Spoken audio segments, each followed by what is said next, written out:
I got JeffHoogland versus StewardUlk. They are 1 win apiece.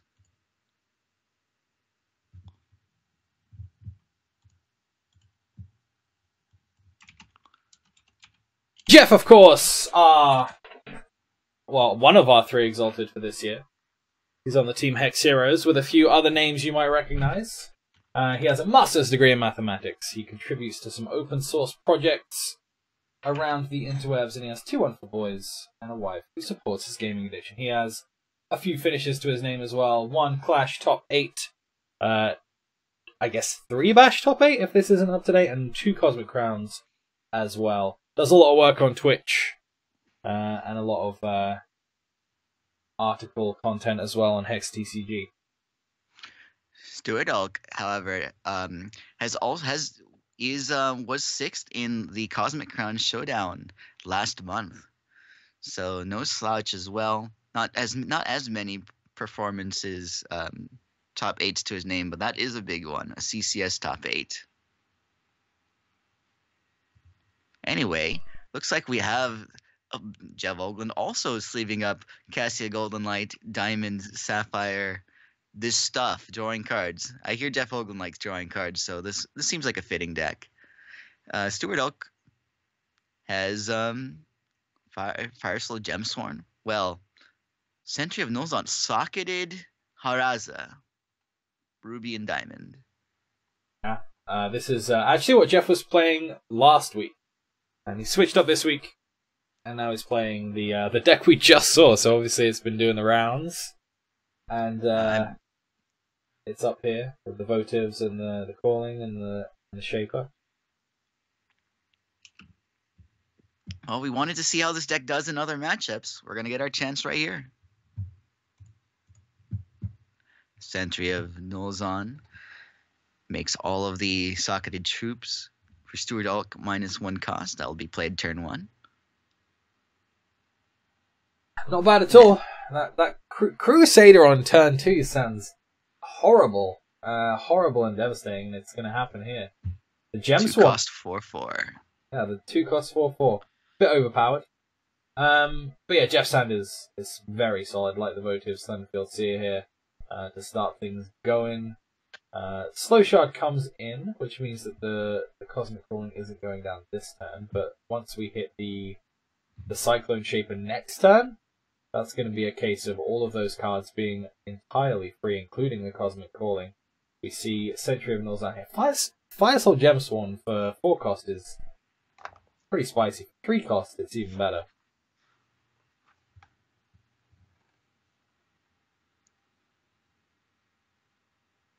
Double like the votives, he picks one up there off the top, and that's 2 in a row with the focus in hand and with the Cosmic Calling in hand to potentially fish those back up. I mean, if you see one, you go for it, right? Did one of those have draw a card on it as well?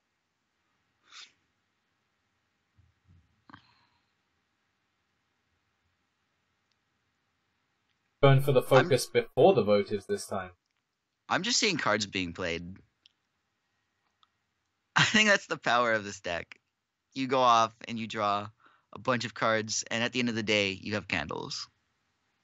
Yeah. 6 Candlekin, Cyclone Shaper, Thunderfield Seer, make all these cards super cheap. And when it comes down to it, there's a Transmogrifade that is free. It's getting used here, and this is going to become a copycat because of the cost reduction from the Sentry of Nulzon. Blocked out straight away there by the Thunderfield Seer.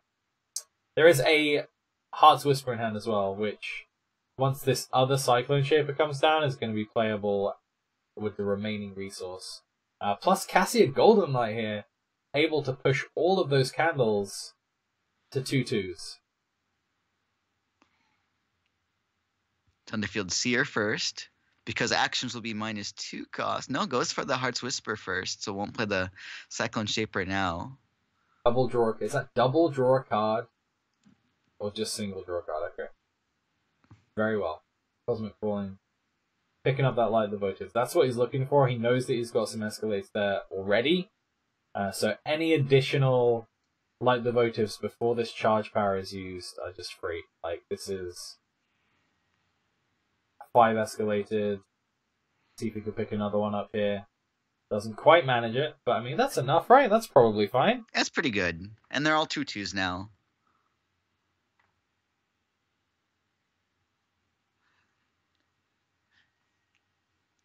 A perfect size for Scars of War. But Scars of War is not in StewardUlk's hand. I would be surprised if that was in this main deck right now, as many of the Socketed Dex troops would die to that Scars of War. William Rowan, the Crusader Enabler, has hit the board, but there are a lot of 2/2s over there. There's that Arcane Focus for free. Doesn't need to worry about putting that as another Light the Votives. Why not, right? Sure, makes another 6 Candlekin. 7. 8 Candlekin. No, I made 6. The rest are 2/2. That is 15 Candlekin. And StewardUlk is at 21. And there are other troops. There are 5 blockers. This is a lethal attack.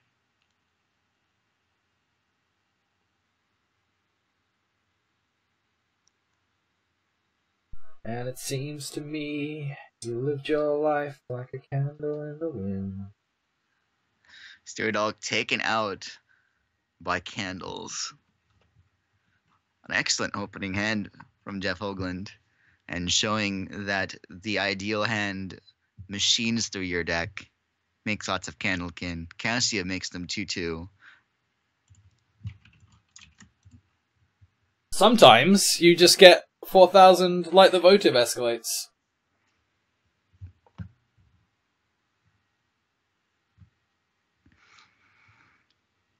So StewardUlk down 1 game versus JeffHoogland will be likely on the play of this game. We're loading that up for game 2 of this round 2 HEX Bash match.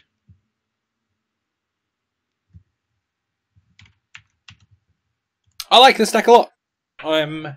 It's probably the deck that I would most likely play myself, given the chance. But again, it's very popular today, or we've been very coincidental with the matches we've chosen to watch here. So we see a Wise Magistrate. If that's a reserves card, that's a fantastic reserves card to play against this Cassia Golden Knight deck. Such a fantastic effect to stop those combos going off here.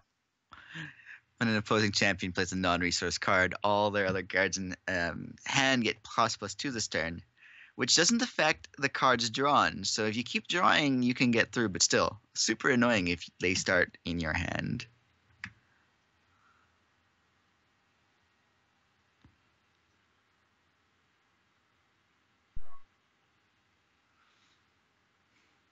This looks reasonable, though.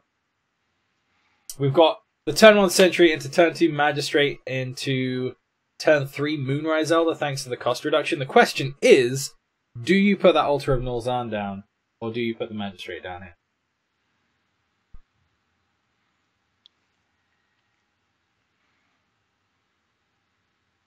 StewardUlk decides on the Wise Magistrate.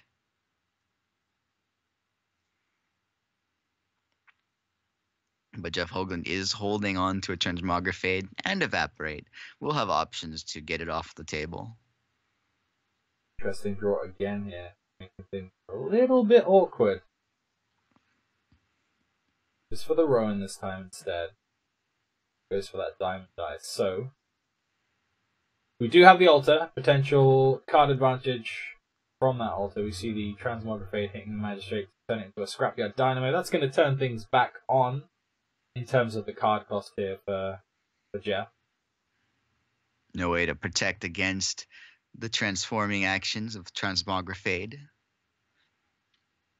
Another Thunderfield Seer. Turns into a card drawn eventually. So many actions it can hit. William Rowan attacking, though. Whoa! Okay. Okay. Goes for Moonrise Elder. Yeah, I'm to shocked. Get a Valor. I am shocked. My mind is blown that he did not put those 2 altars down. I think he wanted to get William Rowan to attack without the threat of being blocked by Thunderfield Seers. Oh yeah, totally. But my mind is still blown. It is transmogrifade, but does become a death crawler with a swift strike gem. So wanting to keep those blockers for bigger threats, Jeff lets them through. Takes 2 damage, goes down to 18 health. Play continues, and even altars themselves. 3 resources create a effigy of Nilzan to hand. They'll get to draw eventually, What and sock they can is come that? down now. Is that in Moonrise? Is that the double The damage Moonrise. socket? It looks like it is double damage. Okay then. So 6. That is 6 damage. If that connects.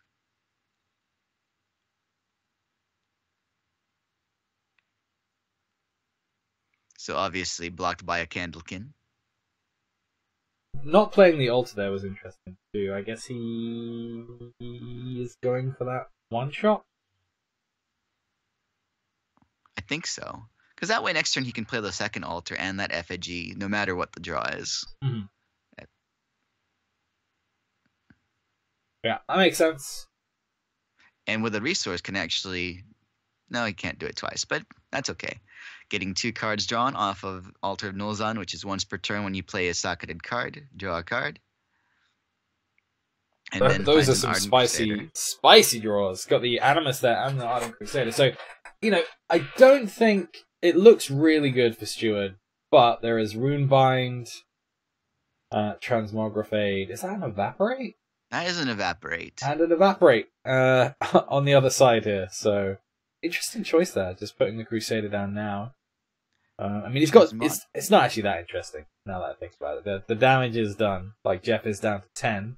So just putting the pressure on here is likely a good plan. Transmogrifade turned the 4/4 into a 4/4. I think at this point Crusader more exists to be a large body than anything else on the card. And it is still a 4/4. That can sacrifice a troop like that. Scrapyard Dynamo to revert back to 4/4 if it needs to. So a big board, 4 blockers for JeffHoogland. And Totemic Animus of Nulzan, drawing 2 cards. And the Sentry's still there, so many cheap cards. There's the Haraza power. All the troops are +1 attack. Animus buffing all the socketed troops. I guess Emperor Saki's not a socketed troop. Here's some blocks, but I don't think that's enough. No, exact. JeffHoogland goes to 0, and StewardUlk takes this to game 3. Yeah, Jeff had to use up all his resources there, and take the risk that he wasn't going to die with all of those, like, the votives on board. And 2 Animus pushed it through. 2 Animus with speed, so it looks like the Animuses are the ones with the charge gain socket in. The Altars of Nulzan providing the socket deck with its necessary card draw, and both sides card draw does wonders. Game 3, JeffHoogland on the play versus StewardUlk. Both players 1-0 in round 2 of the HEX Bash. Winner of this is going to make his way on to 2-0, which is a good start for anyone in a long tournament such as this. 7 rounds of Swiss for all players today, with the goal to come out top 8. Top 4 of this tournament walks away with a piece of the cash prize. I think both Hands of these are drawn. hands look pretty good. Jeff's would look not great without that Arcane Focus, but Arcane Focus makes it look pretty nice. We see some interesting stuff on the other side there. Another troop that needs to be dealt with at some point. No Transmogrifade in Jeff's hand right now. Inquisitor of Lumos will deal its attack in damage to an opposing champion when they play a non-troop, non-resource, and there are many non-troop, non-resources in that hand, in that deck.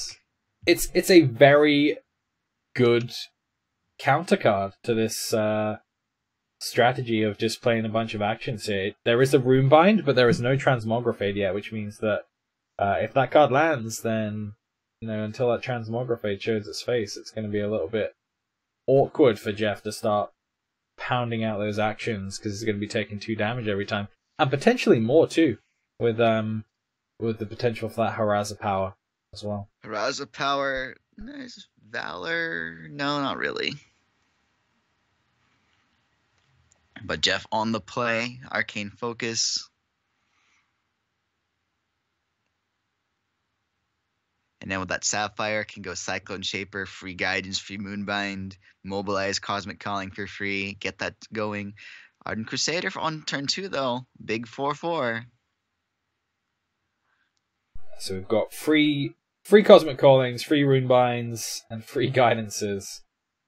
All looking pretty nice. So Cosmic Calling here doesn't really care about doing it now because he's not blocking the Ardent Crusader here. He might Runebind it though, but that might prove to be his undoing, depending on how that goes. Doesn't use the Runebind, just lets it through. Decides that holding it for a bigger threat is probably the right thing to do. But yeah, that Lumos is a scary card for Jeff right now.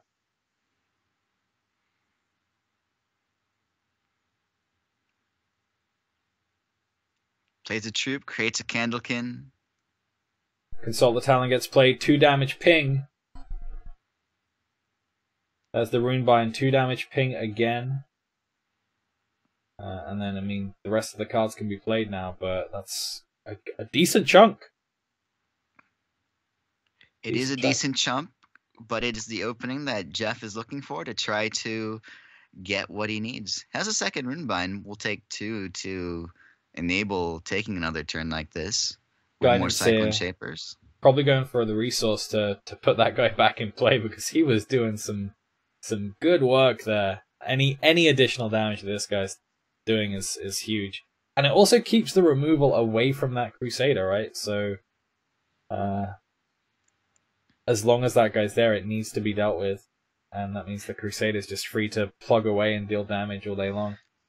The last turn, Jeff took 4 damage, went down to 19. This turn has to take the Crusader damage again. Now is at 9. Now is at takes 9 to after Runebinding that. Has Psychic Ascension, has Consult the Talon, has Cyclone Shapers. There's a Cyclone Shaper, that's 3 troops. Consult is now free. Psychic Ascension now costs 3. Drawing more cards. There's Light the Votives. It's another troop for more Mobilize, for more Cosmic Calling. I think we're seeing Psychic Ascension played this turn. That still leaves JeffHoogland at 9. There's Psychic Ascension. So, the other one puts out a blocker, which is good. Light the Votives is free, and it will put out another 1-cost blocker. Evolution here can also be played, which is going to put another guy in the sky.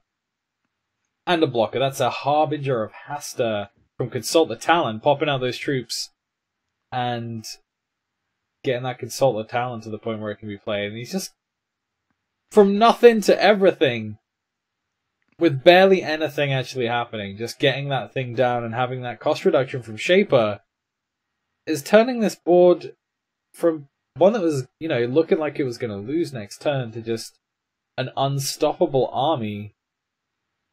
And he still has one resource left to play this evolution. Popping that Harbinger into the sky.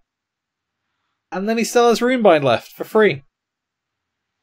That's quite a turn. And we were talking about Inquisitor of Limos being something that needs to be dealt with. Runebind only deals with it temporarily, but 2 turns is all Jeff needed to get to this state. Guidance again there. Probably once again going for that resource. His chance now is to burn him out with that ping damage from Templar of Lumos. Does Jeff need to play another action this game though? Probably not. But I mean that's your option, right? Either Harbinger Master exhausts 5 troops when he attacks. Oh, but Harasser makes all these troops speed, able to attack now. But there's just enough blockers. There are indeed enough blockers. Yeah, that was Harbinger Haster is going to exhaust 5 troops and get in for Fatal. Actually, is it Fatal?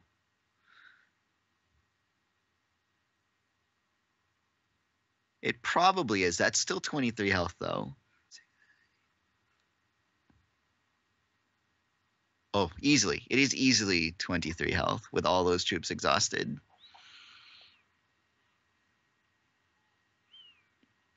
So turn all the cards sideways. Harbinger Haster, 7 cost. Will do its thing. Oh, look, no blockers. And JeffHoogland is going to take game 3. Despite the Inquisitor of Lumos. Though it was looking close there. And the Runebind on Inquisitor to allow the action combo to go off was exactly what was needed. Yeah, that was something. Both times there, Jeff kind of just going off like a freight train. That was a really nice reserves tech. But the Runebinds just kept it locked down. But it did a decent amount of work there. Without the Runebinds available, it might have been a little bit more difficult. There is Transmog too, though, so there are 8 cards that can just deal with it straight up. It really does do some work though if they need to play actions to draw into the way to remove it.